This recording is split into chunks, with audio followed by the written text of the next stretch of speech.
It's a very good morning for everybody watching. My name is Senablia Adrian Charlson, and this is the Global TV. We thank you for subscribing. We thank you for always watching our videos with me.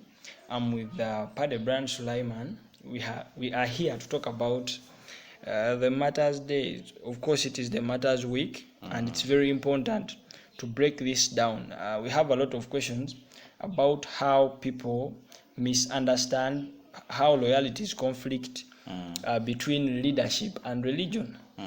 These matters had a chance of denouncing God because it's what the leader had told them. But then this was a conflicting loyalty because the Lord tells us to respect God or to respect the leaders. And the leaders were telling us to denounce God and respect them rather. What is up with leaders today that want to praise them like God? It is because of greed and power. Someone has powers over them and they are greedy, for powers, greedy over material things. And at one point in time, they develop what we call pride. So one feels they are God. And to be honest, we've got demigods all over the world. And even those that would think are struggling for our own faiths, they are also demigod in making. Well, the martyrs were killed in the year 1879. They were killed by Kabaka Mwanga after he had developed suspicion that the person, the being they were praising would at one point come and conquer him maybe. That's why he told them to denounce him, which they did not do. They took time. They told them, please denounce that God. They refused. Eventually, he killed them. I believe maybe in the first place there was sort of naivety of the Kabaka of Uganda, then that is Kabaka Mwanga. He was naive. He didn't know God, and as a result, he thought God probably was any other human being. For that matter, he got scared. But that put aside, for me, I want to talk about the action he committed, and this action is killing Ugandans. For this, for sure, it is something that we cannot draw far away from terrorism. It is something that is terrorism. It is something we must speak against. And as much as we do not want to talk about it, this was the worst terrorism I believe this country has ever had. These people were burnt alive. Yes, they were burnt alive. And it's very hectic because when you listen to the story, more especially from those people that got the information from people that were around, it was very painful. It was so sad that, of course, is this blasphemy? Because maybe Mwanga was trying to be blasphemous to make himself God. You see, I mean, such cults, for me, I can regard him as one, are a kind of people that are selfish in nature as well, because for their greed and power and their material things they believe in, this makes them selfish. So when you look at Kabaka Mwanga as to what he did, it's not different from what Kiwetere once did in this country. He burnt the Ugandans, those of Western Uganda, alive. And this is what exactly the Kabaka did. So in Uganda, we happen to have had then history repeating itself. So at the end of the day, I do believe that for such people who are greedy of powers, who are materialistic in nature, who are selfish, for themselves, they can do anything. Well, we saw a conflicting loyalty. With the lead, sometimes we get confused to decide of us whether at one point you have to follow the leaders that God has to follow anyway, or God, the supreme being, because at this point these people had to denounce God to save their lives and to obey the Kabaka.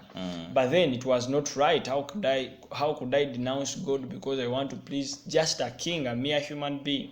I think this explains how faithful and how far they had understood God. There are those people who pretend to be knowing and understanding God, yet in the real sense of it, tebamumanyi.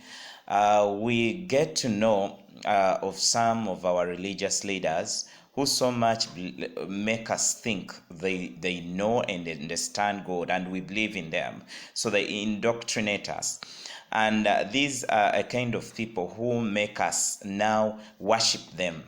We have a couple of such cults in our country today. But away from that, for me, there is something I rate high, and that is the spirit that these Ugandans in their young ages and those that were old had to do. It was real sacrificing themselves just for holiness, for God. And until this time around, we are now, treating them and learning a single or two from them. We are treating them as saints. Yes, that was the third aspect. The first aspect was terrorism. The second aspect was blasphemy. The third aspect was it was the conflicting loyalty. Now, the fourth aspect, sticking to the truth. Nowadays, people are bought, they are given money to speak something other than the truth. You see, this is something that we should take very serious, and I believe in this country, if we look at truth and lies, combining the two with hypocrisy, that there are so many people you are going to find in such lines of lies and hypocrisy versus truth, and there are very few on the side of the truth. Very few, if not, there is none. Well, the way people have went astray, they've ran from the truth, and they are speaking otherwise just because they have been either threatened, or they have been given money, or they fear to be ashamed, or they want to blackmail someone. Someone comes out, they say that so and so slept with his daughter because they want to make him bad and make themselves good. How can we stick to the truth? Because when you look at these people, they stuck to the truth. Of course, when we talk about people that we treat as saints of God, so they knew God, and they believed in what God says. Stick to the truth, and the truth will always set you free. As to whether one would think this truth set them free, yes, I believe it set them free away from the temptations of the world. And as much as they died, but at least they died leaning to the truth. And if I could get back to your question a little. Well, the people, more especially the leaders, because they are the ones in the Greenland, they are the ones that we see, that leave the truth just because they have either been threatened, they have been, they want to blackmail someone, they have been given money, they want to make themselves safe. Recently, we had a cult of people that went on and alleged that someone whom had spoken some bad things, whether they were true or not, that is yet another question to answer. That was another question to answer, but they came out and said, you slept with your daughter. You see, this world is made up of people nowadays that are full of manipulation, sabotage, and of course it comes with malice as well. It is not surprising that one can do anything for as long as they are able to go away with something. So they look at those gains and selfish gains of certain things to have to outcompete the others. So on wanting to outcompete the others for wanting to achieve a given thing, someone does whatever it takes, and that is quite absurd for this generation. Well, away from that, the tourism, the quiddity of the Uganda matters because they are ours. Has the government done enough? I believe it has done enough, And when you look at the different sites we have of these Uganda martyrs, that is Namugongo Catholic site, we have the Anglican site not far away from that of Catholics, we've got Namamve prayer site and Muslim site. All these sites have been improved over the years. The way how Namugongo looked about 3 or 4 decades back, it's a different place altogether.